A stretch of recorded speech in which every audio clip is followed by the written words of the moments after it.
great week. Soaring economy, the North Korea summit's back on track, and the left-wing media covering for their own hate speech, that's been further exposed. All in all, pretty good. Remember to tell us how you think we're doing on Twitter, Facebook. We'd love to get your feedback. Have a wonderful weekend with your family. Fly your flag. Time now for Shannon Bream and the...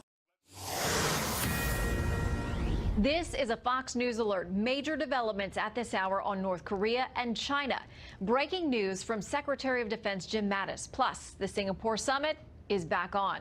We're also monitoring Berkeley, California, scene of violent Antifa anti-free speech protests. Tonight, they're taking aim at Christian evangelicals and the Reverend Franklin Graham. Peaceful so far. The event's just getting started. We're tracking it. And MSNBC's Joy Reid breaking her silence tonight after controversial blog posts surface as claims she was hacked apparently are crumbling. Hello, welcome to Fox News at Night. I'm Shannon Bream in Washington. The countdown is on now to June 12th, ending the week of uncertainty. But the high-stakes nuclear summit with President Trump and North Korean leader Kim Jong-un is apparently back on track. The highest-ranking North Korean official to visit America in 18 years was at the White House today delivering a message. Kristen Fisher has all the details. Joins us live here in Washington. Good evening, Kristen. Hey, Shannon. Well, to have a top North Korean official in the Oval Office, that's a hugely historic day all by itself. But on top of that, to have President Trump emerge from that meeting and tell reporters, pack your bags, the summit's on, today really had all the makings of a true turning point in U.S.-North Korean relations. But now comes the hard part, convincing Kim Jong-un to give up his nuclear weapons. June 12th, we'll be in Singapore. It'll be a beginning. President Trump made it official after meeting with North Korean Vice Chair Kim Young-chul for over an hour. The former head of Pyongyang's spy agency hand-delivered a letter from his boss, Kim Jong-un. I haven't opened it. I didn't open it in front of the director. I said, would you want me to open it? He said, you can read it later. I may be in for a big surprise, folks. The White House says he's since read it. But even before he opened that oversized envelope, President Trump was already walking back on his policy of maximum pressure against Pyongyang. I don't even want to use the term maximum pressure anymore because I don't want to use that term because we're getting along. Just 1 week ago, President Trump canceled the summit, partly because of a threatening statement from the North Koreans. But today, he said, I think we're over that, totally over that, and now we're going to deal and we're going to really start a process. It's a process that even the president admits may take more than one meeting. But the Secretary of State says, make no mistake, this administration understands how hard it will be to convince Kim Jong-un to give up his nuclear arsenal. If we convince them of that in fact their security is greater, that in fact the real threat to their security is the continued holding on to of that nuclear weapons program and not the converse. We've had lots of conversations around that. After going from Little Rocket Man and Fire and Fury to this remarkable photo in a matter of months, there is a sense that in this administration, anything's possible. But there are still plenty of skeptics. I'm skeptical, others are skeptical, but I think the president is right to try and test this guy's intentions. Is he serious? Does he want to bring North Korea into a new age and help his country economically? Let's try it out. Let's look him in the eye and see if it works. But let's have a healthy John Bolton-esque degree of skepticism that this guy's going to put everything on the table for us. Now, in addition to the summit with Kim Jong-un, about an hour ago we learned that the White House is in the very early stages of planning for a possible summit with Russian President Vladimir Putin. But that potential summit is far less solidified than the one in Singapore, which is now just 11 days away, Shannon. It's hard to believe. It's a bit of whiplash. Kristen, thank you very much. Defense Secretary James Mattis slamming Beijing tonight at a security conference in Singapore over its military buildup in the disputed South China Sea. Despite China's claims to the contrary, the placement of these weapon systems is tied directly to military use for the purposes of intimidation and coercion. Mattis warning the Pentagon will, quote, compete vigorously where we must when it comes to China's role in that region. Well, today the president said he's put a hold on new sanctions against the North Korean regime because he doesn't want to use the term maximum pressure. But less than a week ago, he was doing just that. Let's bring in senior fellow at the Foundation for the Defense of Democracies, Anthony Ruggiero. Great to have you with us tonight. Thanks for having me. Okay, so let's talk about a couple of things. Let me start with the South China Sea with Secretary Mattis before we move on. He says it's not okay for them to build up these islands and put weapons on them. What do we do now? Well, I mean, there's not a lot we can do right now. I mean, I think that it's going to be tough, but I think using the freedom of navigation with military, the military going forward, I think that that it's good to hear Secretary Mattis be very clear that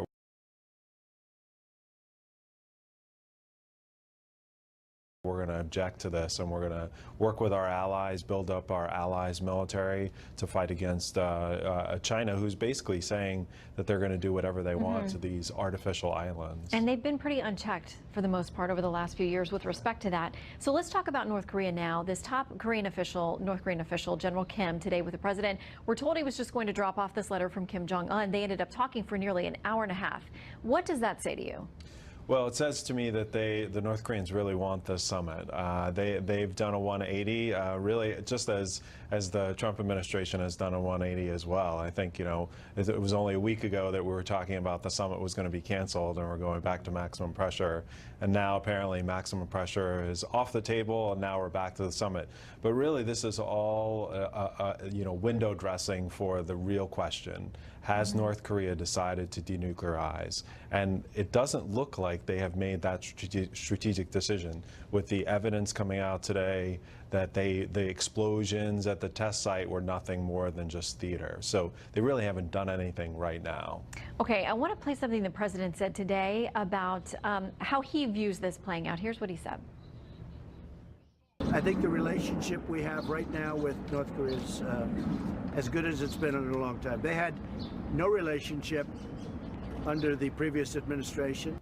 I read an interesting piece today where the analyst was talking about the fact that I don't think it's going to be solved overnight. Our relationship is not going to be different overnight, but the question of whether they've decided to give up this weapons program is something they can answer in relatively short order. Now, removing the program and dismantling that, of course it will take more time than a few months, but we can't allow them to drag this out for years, because that'll work to their advantage. They'll just wait until the next president, which they've done for 25 years. And this president likes to get things done, and he has said if they're not serious, he's walking away from the table. We saw it last week.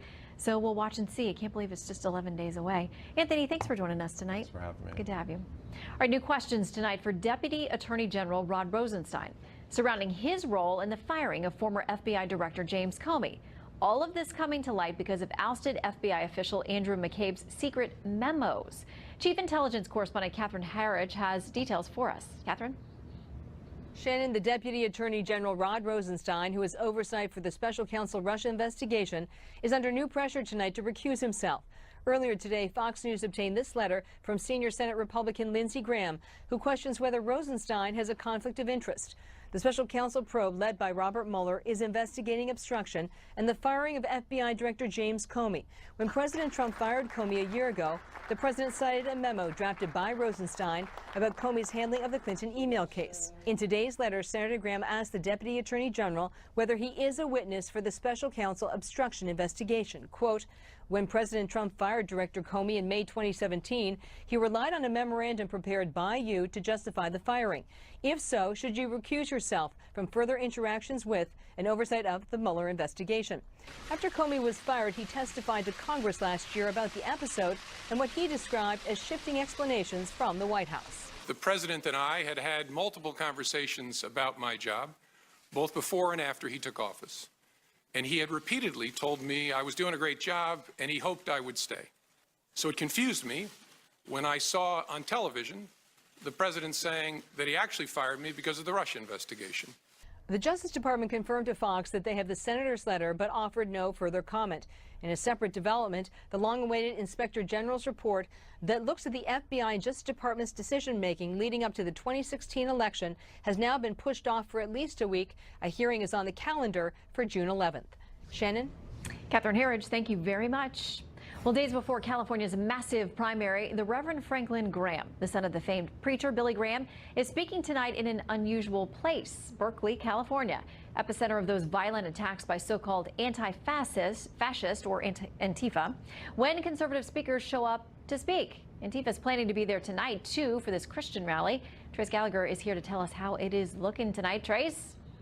Shannon, the Reverend Franklin Graham is well aware that Berkeley is among the most liberal cities in the country and that trying to sway students and residents there into voting for evangelical Christian candidates is, to say the least, a long shot. But the Reverend Graham also made it known that he came in peace and did not come to judge. The 65-year-old preacher is, of course, the son of the Reverend Billy Graham, who passed away in March. But unlike his father, Franklin Graham is taking on a bigger role in trying to get evangelical Christian candidates elected to office. Prior to Berkeley, the Reverend Graham held rallies in some of California's more conservative areas, like the Central Valley. But regardless of the audience, the message is consistent. Graham believes America is in trouble because of a huge political divide.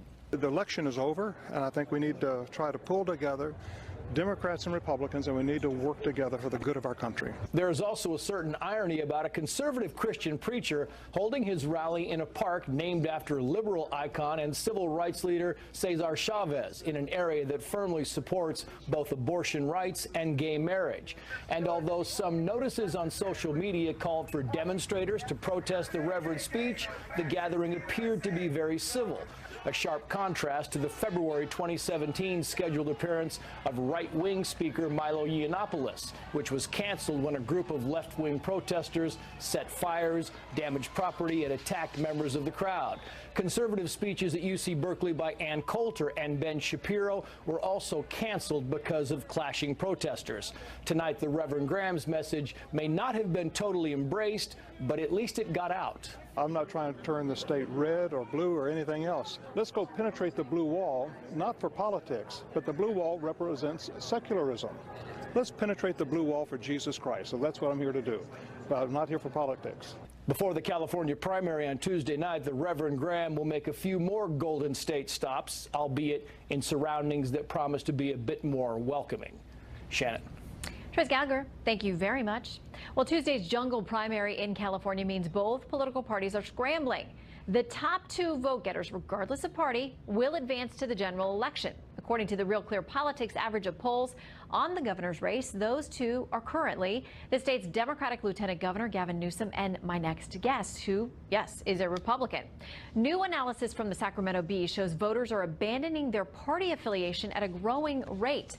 There are now more registered independents than Republicans in the state. Let's break it down with the Republican candidate for California Governor, John Cox. Great to see you again, Mr. Cox.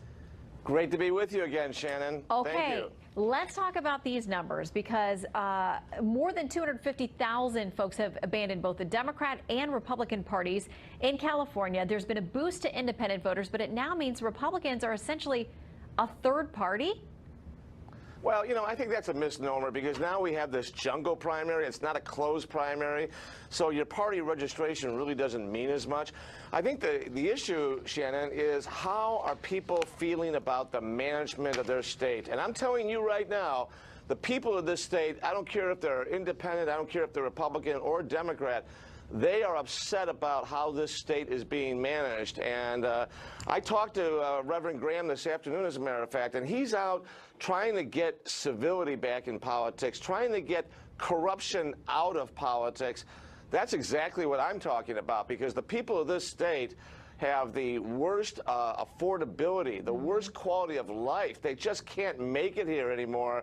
And a large part of that is the mismanagement of this Democratic majority in Sacramento that is really giving this state away to the special interests. And that's going to end when I'm elected governor in November. Well, okay, so first you got to get through this primary, this jungle primary, as we talked about. It doesn't matter which party, that the top two people in the polling in the primaries are going to proceed. It could be two Democrats, two Republicans, one of each, independent, whatever. Here is what House Minority Leader Nancy Pelosi, a California Democrat, had to say about how it works. They call it a reform. It's not. And this is not a reform. It is terrible. It prolongs the process. It costs more money. It's really, it shuts out smaller parties and the rest. So I don't recommend this. She is against it, and now we're seeing a number of races there in California in which Democrats are either being forced out so they don't get either one of the spots, or Republicans are showing up like you are, surprising a lot of people in the top 2 of the governor's race. Whose idea was this? Well, it was a deal hatched, actually, by a deal between a kind of a very liberal Republican and Arnold Schwarzenegger and her fellow Democrats in Sacramento. They thought that they would be working out really well with this system, and it's not worked out for them. And it's kind of hilarious and rich to hear Nancy Pelosi say that. You know, I would suggest Nancy Pelosi go to talk to some of those liberal billionaires like Michael Bloomberg and Reed Hastings, because they're making hash of this. They're spending millions of dollars gaming this. They're running ads attacking me to try to bring down my vote so that liberal Antonio Villaraigosa can get into the top 2, and they have 2 Democrats. Well, you know what? They're shocked because it's not working. There's a backlash to it because people are just smart enough to figure out that the liberal Democrats are trying to game this thing. I'm fairly confident I'm going to be in this top 2. And then we're going to have a real debate with Gavin Newsom. He wants to raise taxes. He wants to double down on the spending and the big government. I want to get this state to be affordable, open for business, reduce the tax burden, get rid of this awful gas tax, and make it so that people can survive in the state.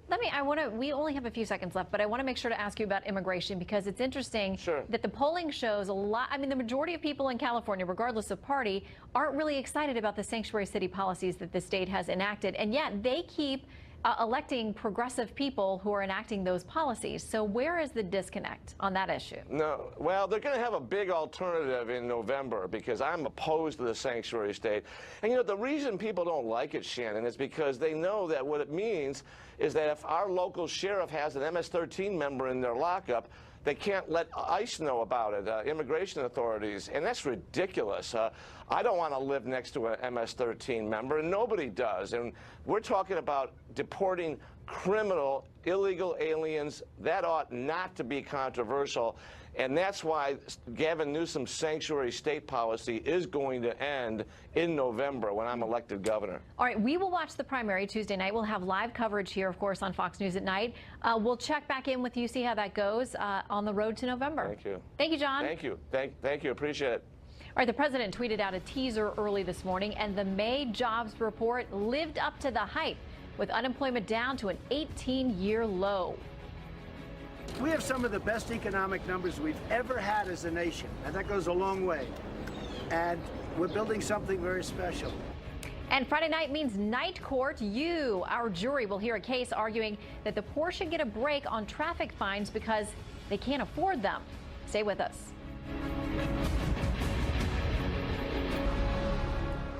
The number of Americans now in the workforce setting the 9th record under President Trump, and just about every group is setting its own employment record. Fox Business Network's Edward Lawrence is going through the jobs report for us tonight. Edward? Well, hello, Shannon. The jobs numbers were much better than expected. In fact, the total number of people employed reached a new record high. The economy added 223,000 jobs in May that far exceeded expectations. Just look at the number of jobs added to this economy over the past 3 months. We're talking about more than 500,000 jobs added in that time frame. The unemployment rate now sits at 3.8%. The last time it was that low, 18 years ago. The Razr flip phone had just been introduced. Black unemployment and Asian unemployment rates hit new all-time lows again. The unemployment rate for women is 3.6%, a number not seen since 1953. Economic advisor Larry Kudlow says this is because of the president's policies. Lower tax rates, rollback of regulations, encourage and incentivize business and workers, keep more of what they earn, fatter paychecks. Listen, this stuff is working. Democrats largely silent on the numbers, but they tried to change the debate to the rising prices under the Trump administration. Shannon? Edward Lawrence, thank you very much. Well, the economy is booming, but big-time Democrats say they're open to backing progressive Senator Elizabeth Warren, who says the president's economic strategy is all wrong. As for the midterms, the New York Times running headlines like this: "Yes, I'm a socialist. Why candidates are embracing the label in 2018. Are Democrats making a big mistake running against what some call the Trump economic bump?" Let's talk about it with our panel, Democratic strategist Dave Brown and former special assistant to President Trump, Mark Lauder. Welcome, gentlemen. Great to have you both. Thanks for having us. All right, so let's go over a little bit of what we heard this morning in the jobs report. 223,000 jobs added. 3.8% now is where unemployment falls. It's the lowest since 1969. There was once that tied this in April of 2000. And for African American, their unemployment is down to 5.9%, the lowest in history. Dave, what did Democrats do with that? Well, this is the economy that Barack Obama built. We're in our 9th year of economic growth and expansion. You know Mark's not going to let you get I know he's not going to let me, but I'm going to finish this point. Okay. Because this is quite literally the economy that President Obama built. This is his legacy. But what's really interesting about this is that notwithstanding the fact that these job numbers are fantastic, Republican poll numbers are still in the mud. Democrats are leading on the generic ballot. If you look at that's really tightened up, though. You know, over the last few months. But if you've looked at if you looked at the special election since Trump took office, Democrats have outperformed on an average of 9 points across those special elections. If that is our performance in the midterms, we retake the House and we retake the Senate. Mark, if you what do look you at say? the generic ballot, it was 13 points at the beginning of the year. Yeah. It's now 3 points according to the Real Clear Politics average. The right direction of the country number is now 8 points higher than it was when President Obama left office, and it's very similar to the numbers in 2012. Republicans are sitting well, and this comes down to people have more jobs. They have more money in their pockets, and Democrats opposed the things that have jump-started this economy. If you look at the number of jobs being created this year, on average, we are outpacing job growth from 2016 and 2017. This is what the president called rocket fuel, putting it in the economy. Well, listen, the New York Times. You read what they had to say today. They were using words like splendid and excellent. They said employers are creating more jobs, leading more people to work, and fewer people to be unemployed, and leading wages to rise. Dave, that's from the New York Times. Look, I think the New York Times clearly had a good time with a thesaurus this morning. They did. They wrote that piece. Here, Mark made a point that I actually think is very important. He said people feel better when they have money in their pocket. And the reality is that voters aren't going to vote on the basis of what a jobs report says, which I mean, it's just numbers. They're going to vote based on how they feel about their economic well-being. They're going to vote on based on how they feel for their family and their family's economic well-being. 40% of Americans today couldn't afford an emergency that cost them $400. They don't have that cash. If you look at the average median savings, retirement savings for working families in this country, it's $5,000. And so there's a lot of incredible economic insecurity. And if you look at even, take wage growth. We saw a slight bump in the numbers today.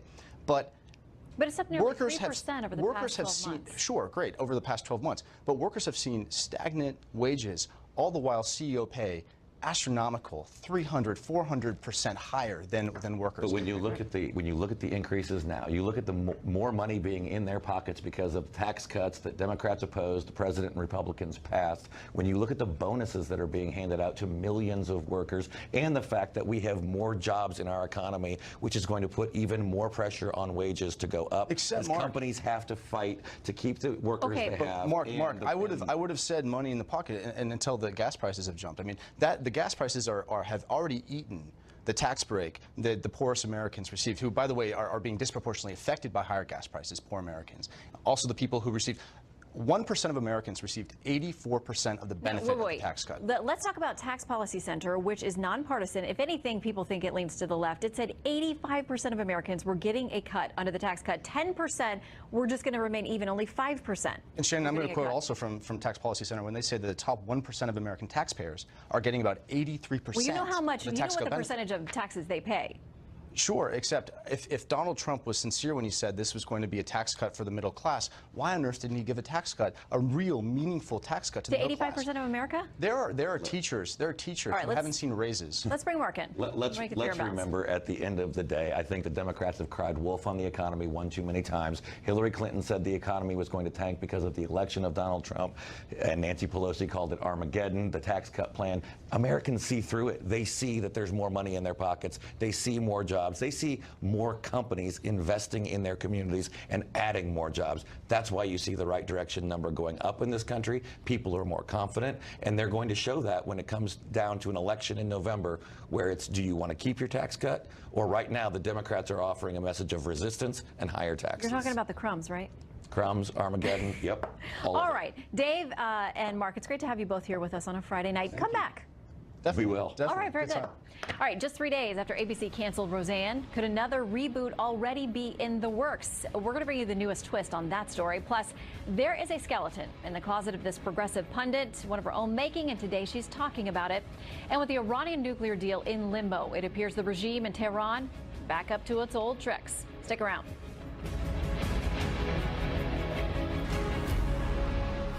A new report tonight from TMZ says ABC is considering rebooting Roseanne, but with a focus on Sarah Gilbert's character, Darlene Connor.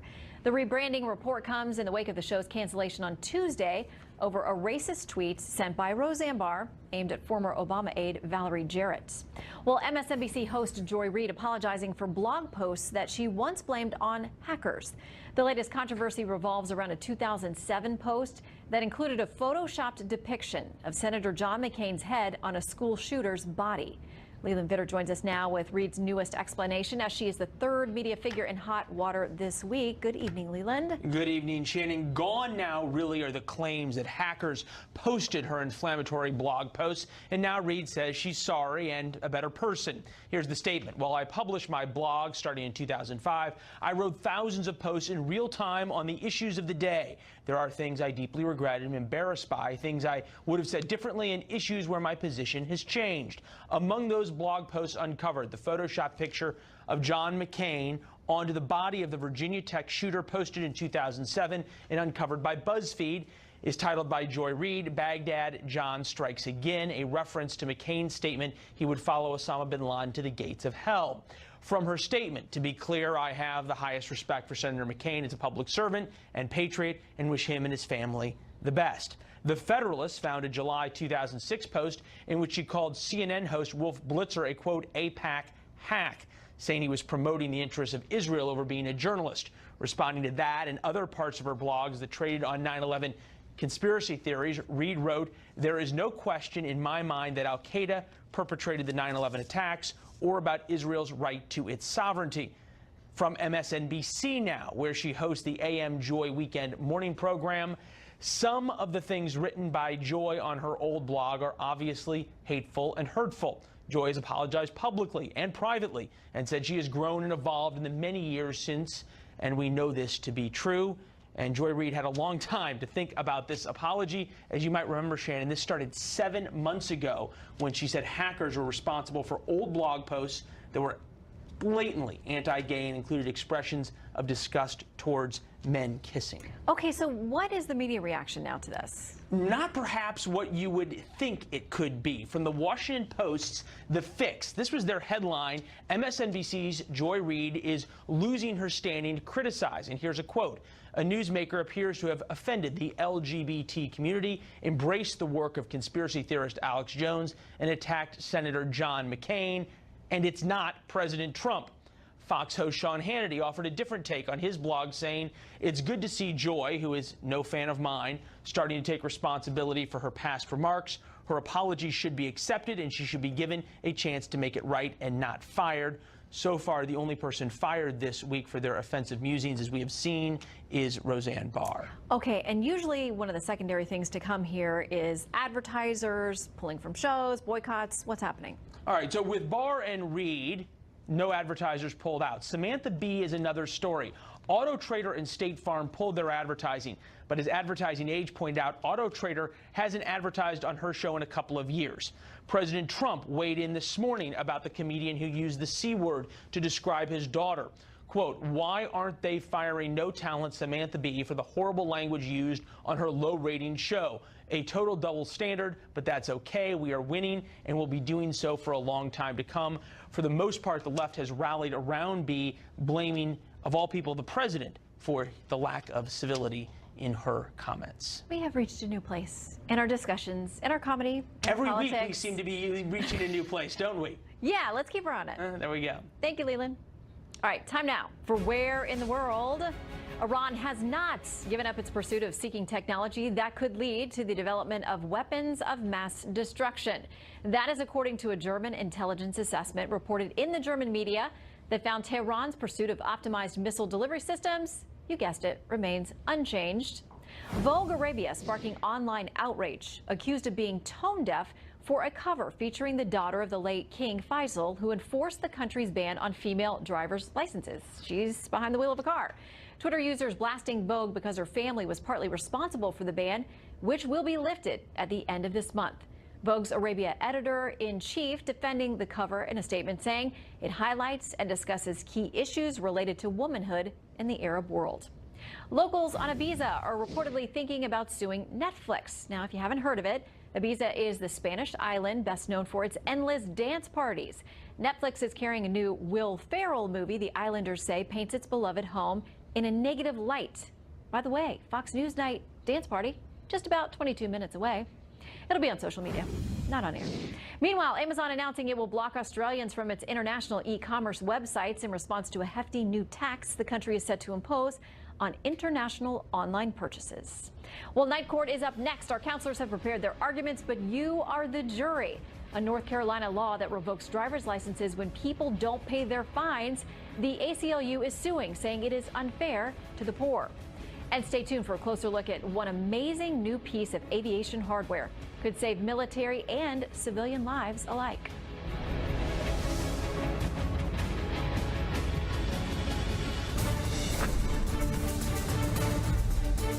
This is a democracy, and I sincerely think that we are the guardians of that.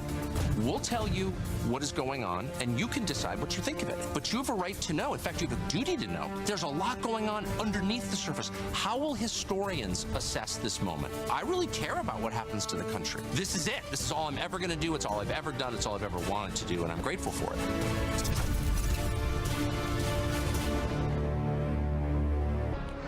Stunning new findings tonight on the Parkland shooting. The Miami Herald reporting that special teams of paramedics and police were desperate to get inside the school, but that the Broward County Sheriff's Office held them back. The deputy chief for the Coral Springs Fire Rescue says he asked 6 times for permission to send in his highly trained paramedics and officers and was denied every time. SWAT medics were eventually sent in, according to the Herald. 17 people were killed at Marjorie Stoneman Douglas High School on February 14th.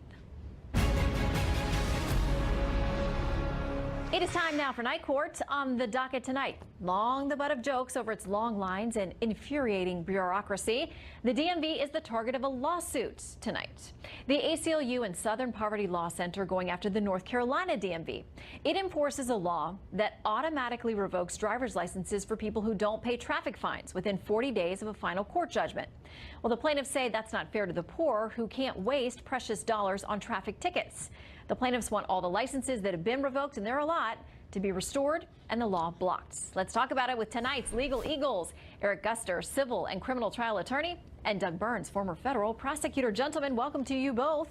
Thank you. Thanks for having us. Okay, so this is more widespread than I thought, this idea, because there are other states that do it as well. The issue of revoked licenses, in North Carolina, the number is more than 436,000. And nationwide, according to the Washington Post, more than 7 million people have lost their licenses under these kinds of scenarios. Eric, what's the deal? They're being very unfair to poor people and people who don't have a lot of money, because what they do is they'll put someone in court, they'll say your fine is $400, you have 40 days to pay it. Who can come up with $400 immediately within a month to pay those fines? And what they tell people, if you don't pay the fine, then not only do you lose your license, but then you get additional fines. So then that person can't go to work to get the money to pay the fines. And it's a revolving door, almost like a debtor's prison, which is unconstitutional. It's just like a debtor's prison to so many people who cannot afford these tickets. And many of these courts, Shannon, they don't even offer community service for these people, which would be a very fair option if it was offered. Okay, so this is part of what the ACLU said in its court filing. It says the revocation scheme disproportionately punishes impoverished residents in violation of federal law, taking away crucial means of self-sufficiency and further pushing them into poverty. Doug, though the number in North Carolina, 436,000, I can't imagine that those are all cases where people have a poverty issue. I mean, are some people just deadbeats, not paying the fines? I mean, what do you do with this law? You totally read my mind. First of all, a little context. 43 states currently have this type of statute, which, results in revocation or suspension of a driver's license for failure to pay the fine.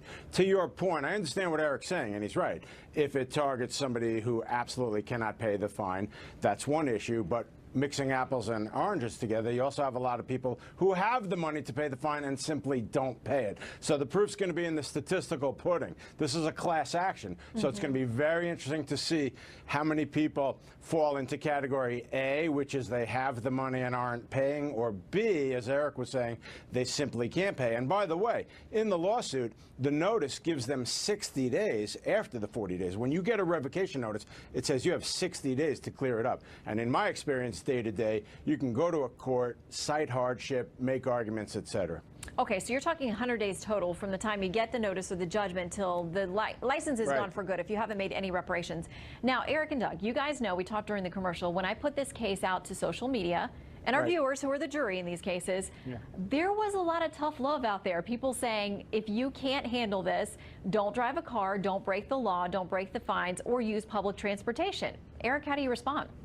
Well, Shannon, this is not necessarily someone who's drunk driving. These are speeding violations, and a lot of people who may have these types of tickets, they simply can't afford it. Yeah, Doug was making some interesting points, but when you have so many people, for example, on Social Security, who only make $1,200 or $1,400 a month, and then the fine is $400, which is 1/3 of their income, they can't pay it. And what the courts are not doing is offering some other type of community service or some other type of means for those who can't afford it. Well, and Doug, I know that the ACLU has said, too, one of the problems they have is that there's never a hearing. So there can be a determination about whether or not somebody can actually afford it. I mean, you guys know better than anyone that the courts are so clogged. Trying to get cases through is a really difficult thing. But, Doug, would you be open to something like that, another layer to this law that would say, then we're also going to hold a hearing to see whether you actually have the means to pay it? Yeah, the real essence of the lawsuit, and I did scan through it, is not that you can't revoke my license for failure to pay the fine, but that the people are entitled to some type of hearing or forum before a court to plead their hardship. And I am amenable to that, honestly. Okay, well, we will see. We're going to follow this. It's brand new. It was just filed on Wednesday. The folks at the DMV say they will look it over and then publicly comment, but for now, they are not doing that. All right, Eric. Doug, thank you very much. Have a great weekend. And Shannon, my pleasure. Yes. Doug said I was right. Let's make a note. He said I was right. Duly noted. I'm putting it on the calendar. June 1st, 2018. I said he was right about what? I missed that. I love it. All right, we're going to leave it there. Gentlemen, thank you both very much. Thanks, and Eric. listen, you, the jury at home, let us know what you think at Shannon Bream or at Fox News Night. Have you heard of this thing called a cormorant? I'm not even sure I'm pronouncing that right. We're going to introduce you to an advanced new flying machine under development in Israel with implications for both the military and on the home front. And then, I'm just going to warn you, get out your tissues. The touching story of some of America's toughest fighters and one beautiful little girl. A new flying vehicle is currently under development in Israel, and it could change the way people are rescued, not only on the battlefield, but also at home. Jonathan Hunt has the story from Los Angeles.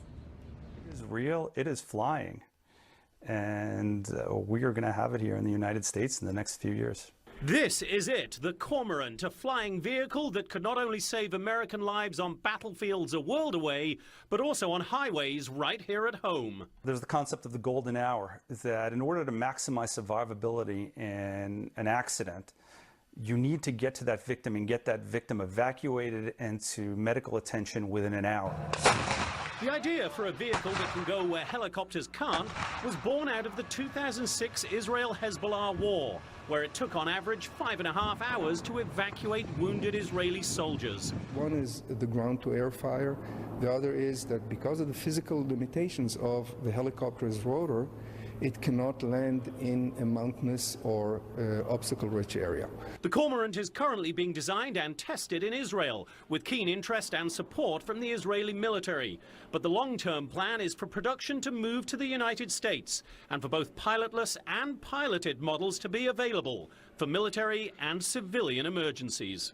Disaster response, nuclear, biological, chemical decontamination, a dirty bomb in a city, butting against the wall of a building and rescuing people and so on. This aircraft can do all of that because it doesn't have the overhead rotors.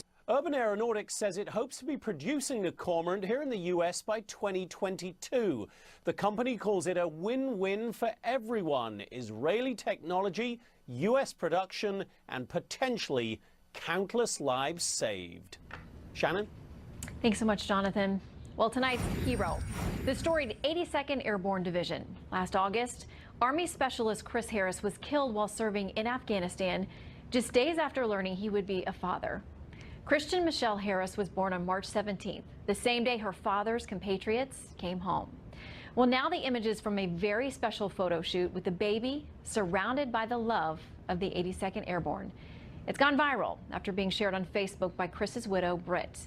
She says this: it's refreshing to see those blue eyes again from looking at her daughter. Those are our heroes tonight. We love to close our show out with those kinds of folks and those kinds of memories. So send your heroes our way. We'd love to hear from you at Fox News Night on Twitter, or to me at Shannon Bream.